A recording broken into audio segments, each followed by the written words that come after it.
c'est extrêmement important, la confiance que tu as. Puis la même chose pour l'emprunteur, il faut qu'il ait confiance en son prêteur, parce qu'on ne se le cachera pas, chez les prêteurs privés, il y a des requins.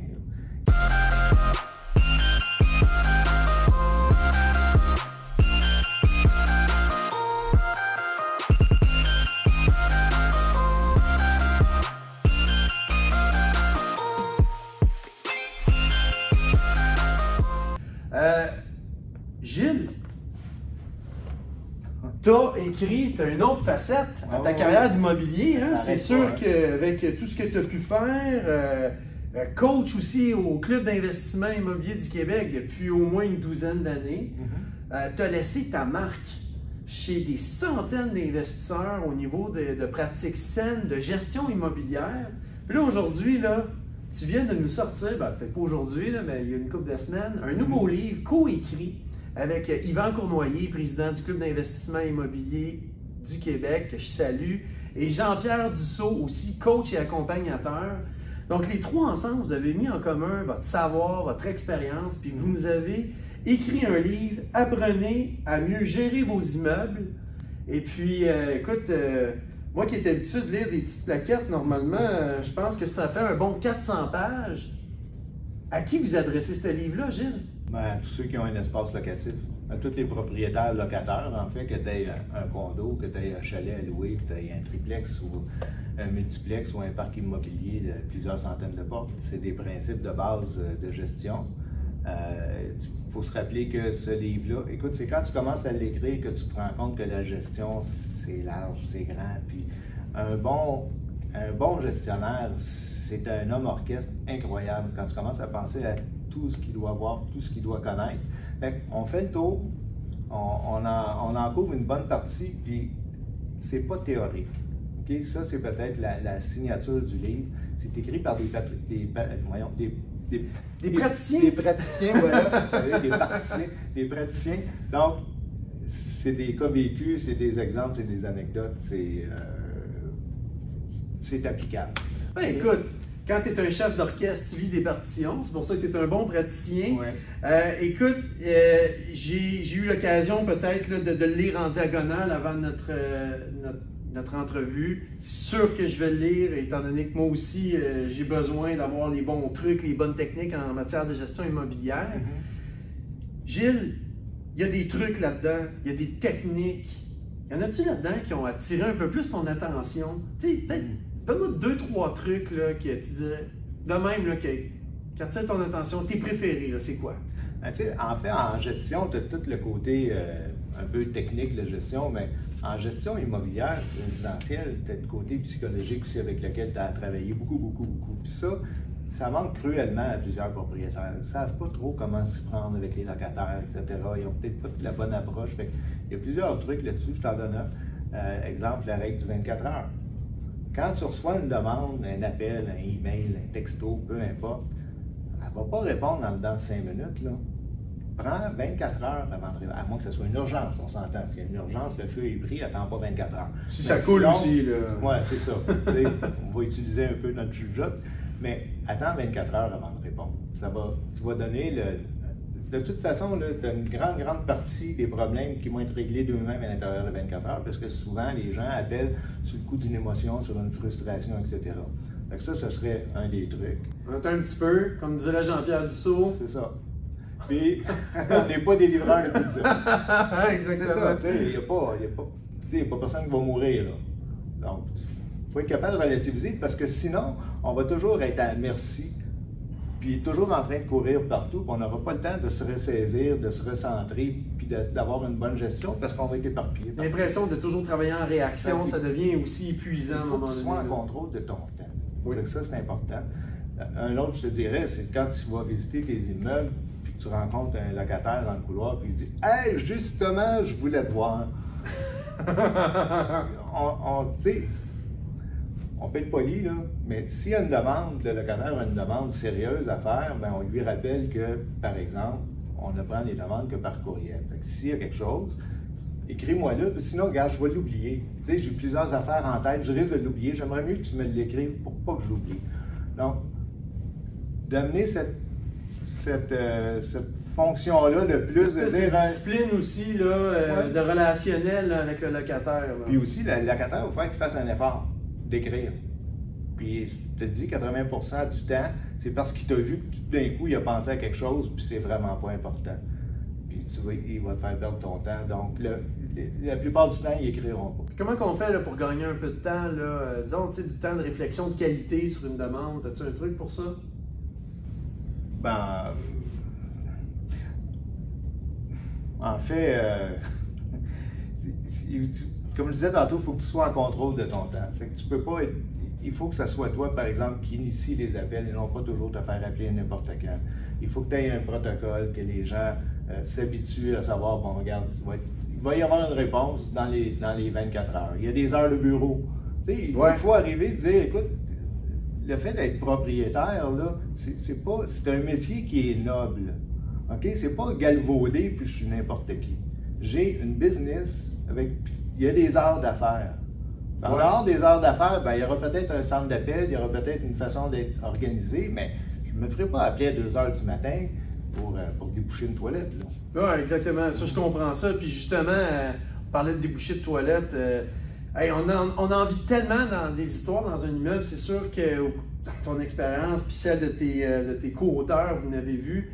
Écoute, t'aurais-tu une petite histoire à nous conter encore une fois au niveau de ce que tu aurais pu vivre à un moment donné en gestion immobilière? Écoute, on en voit toutes les couleurs. Je n'ai pas eu nécessairement des immeubles AAA dans mes immeubles que j'ai détenus. Donc, je vais laisser de côté juste les histoires un peu plus difficiles, mais une que j'aime beaucoup, c'est mon monsieur Bellemare je venais d'acheter l'immeuble. Puis c'était un monsieur super tranquille. Il aurait dû vivre dans un monastère bénédictin ou quelque chose comme ça. C'est pas de bruit, pas de bruit, pas de bruit. Je viens d'acheter l'immeuble, puis pas chanceux le monsieur, parce que les locataires qui sont là quand j'achète l'immeuble, les voisins, c'est un immeuble de 32 logements, et ils sont hyper bruyants. Et c'est le party jour et nuit, c'est comme ça n'a pas de bon sens. Là. Il vit vraiment un cauchemar, le monsieur. Puis je le comprends, puis il m'appelle souvent. Puis, tu sais, des cas comme ceux-là, si tu vas à la Régie du logement, ça va prendre 2 ans. Là. Fait qu'il faut que tu trouves des solutions toi-même pour que les gens s'en aillent parce qu'ils ne peuvent pas rester. J'ai travaillé fort pendant quelques mois à convaincre ces gens-là qui n'étaient pas à leur place. Puis, j'ai réussi à ce qu'ils déménagent. Donc, à force de persuasion. Et quand il est arrivé, pas longtemps, c'est à l'automne, donc quand est arrivé la période de reconduction par la suite, j'ai envoyé mes augmentations de loyer, bon, etc. M. Bellemare m'appelle. Tu n'as rien fait dans mon logement, j'accepte pas l'augmentation, etc. Tu n'as rien, tu sais, il n'y a pas rien qui a été fait, ça fait longtemps que je te demande de changer mon tapis, bon, etc. Tu sais, je viens d'être propriétaire de l'immeuble. Fait que j'ai répondu à M. Bellemare, je dis, écoutez, M. Bellemare, je dis, dormir la nuit, ça vaut combien de plus sur votre loyer? Puis là, j'ai eu un moment de silence, et il a dit, ah, toi, mon tabarnouche, tu as réponse à tout, c'est correct, je vais le payer, ton augmentation. Mon intuition me dit que c'était pas mon tabarnouche, mais en tout cas. Ah, ben, ça, c'est très bon. Hey, c'est incroyable, tu sais, tu as quand même réussi à l'intérieur de 2 mois de faire changer le voisin pour quelqu'un d'un peu plus silencieux, puis il te refuse quand même l'augmentation. C'est la preuve que des fois, l'augmentation, c'est pas juste lié à des changements physiques, mais ça peut être aussi au niveau de la gestion saine. C'est comme ça qu'on peut aussi arriver, des fois, à augmenter ses revenus en fonction du bon travail qu'on fait en tant que gestionnaire. Oui. Très bonne histoire, Gilles. Je vais m'en rappeler. Mais pour arriver à ça, ça prend de l'expérience. Ce que tu as démontré ici, tout à fait. Mais je doute que quand on réunit ton expérience, celle de Yvan et celle de Jean-Pierre, que vous ayez été capable, dans 400 pages, de nous donner tous vos trucs et toutes vos techniques. Est-ce qu'il y a un deuxième tome qui s'en vient? Ça se peut. Ah, arrête ça! On a commencé à travailler sur un deuxième tome parce que, écoute, sinon l'ouvrage aurait eu 800 ou 1000 pages. Ben, on était vraiment obligé de s'auto-réguler, de dire, OK, regarde, s'il y a un deuxième tome, ça ira là, on ne peut pas l'intégrer là. T'sais. Puis il y a des choses qu'on jugeait plus importantes au départ. Peut-être que le deuxième tome ira peut-être plus en profondeur sur certains sujets, mais il y avait des choses auxquelles on tenait, par exemple, comment acheter un immeuble comment faire tes calculs de base? Il y a plein de gens qui achètent des immeubles, des yeux fermés, etc. Puis c'est important qu'ils puissent calculer puis voir c'est quoi leur profitabilité.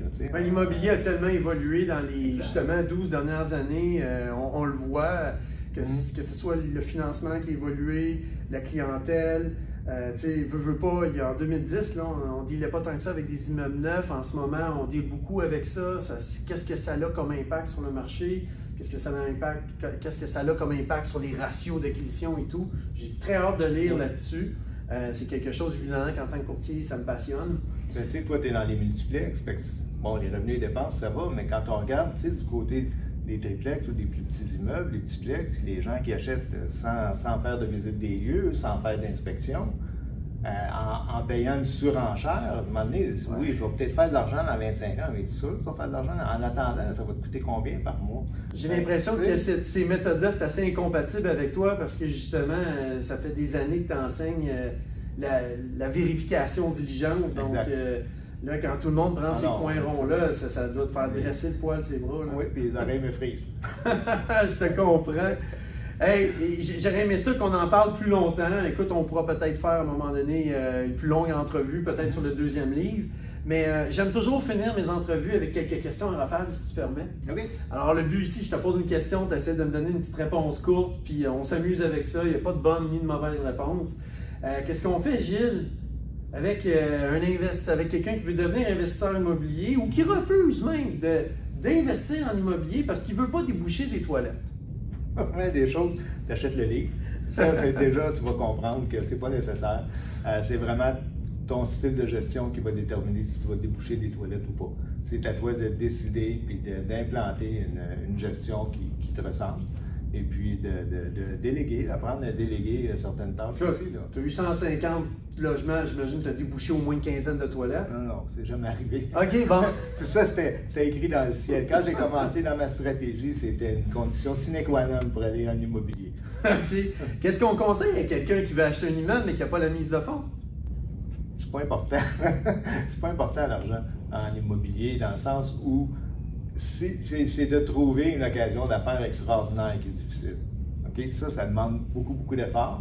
Mais une fois que tu as une bonne occasion d'affaires, l'argent, elle va tomber du ciel parce que tu vas avoir plein de gens intéressés. C'est toujours ce que je dis aux gens. Si c'est pas du love money de la famille, ça va être des investisseurs silencieux, ça peut être des prêteurs privés. Il y a toutes sortes de façons d'aller chercher. Si l'occasion est bonne, puis que tu as une bonne affaire entre les mains, moi, je me soucierai pas trop de ça. Gilles, ces temps-ci, on vit un phénomène là, où des fois on entend parler d'augmentation de 35-50% de la prime d'assurance. Qu'est-ce qu'on fait avec ça?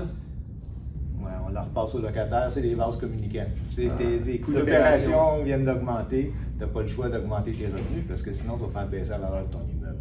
Donc, c'est sûr, premier réflexe, ça devrait être de magasiner. Est-ce qu'on peut avoir mieux?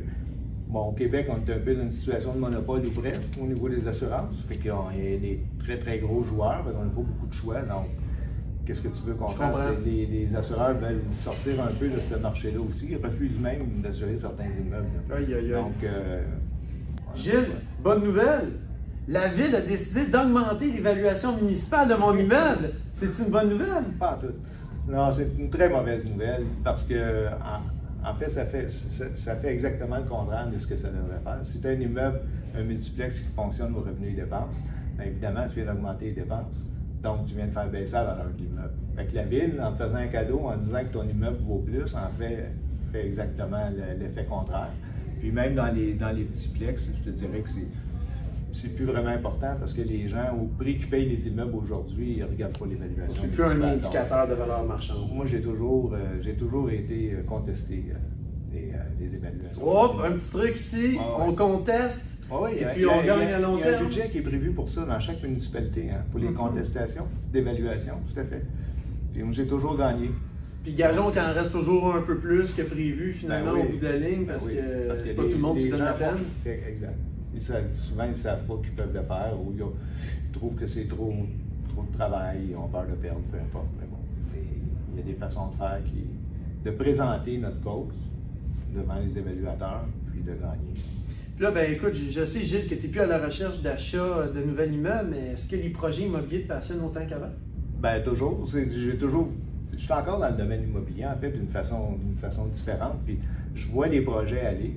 Je participe à ces projets-là en finançant en partie certains de ces projets-là. Puis je vois beaucoup de gens que j'ai formés au cours des 12 dernières années. Et je les vois avoir des succès mais phénoménaux. Donc, moi, ça m'inspire. Ça m'inspire beaucoup de voir ça. C'est très gratifiant. Et puis, je veux absolument rester dans le domaine. Et Gilles, je te sens vraiment bien dans ton rôle actuellement. Je te sens bien encore. Tu es sur ton X, comme on dit. Tu as aidé des gens à changer leur vie avec l'immobilier. Tu as toi-même changé ta vie avec l'immobilier. Clairement, tu es quelqu'un de heureux dans ce milieu-là. Et puis, j'espère sincèrement qu'une entrevue comme celle-là vous inspire à repousser vos limites, à aller vers vos projets, vers vos objectifs. Vous avez une personne devant vous qui est capable de vous aider là-dedans.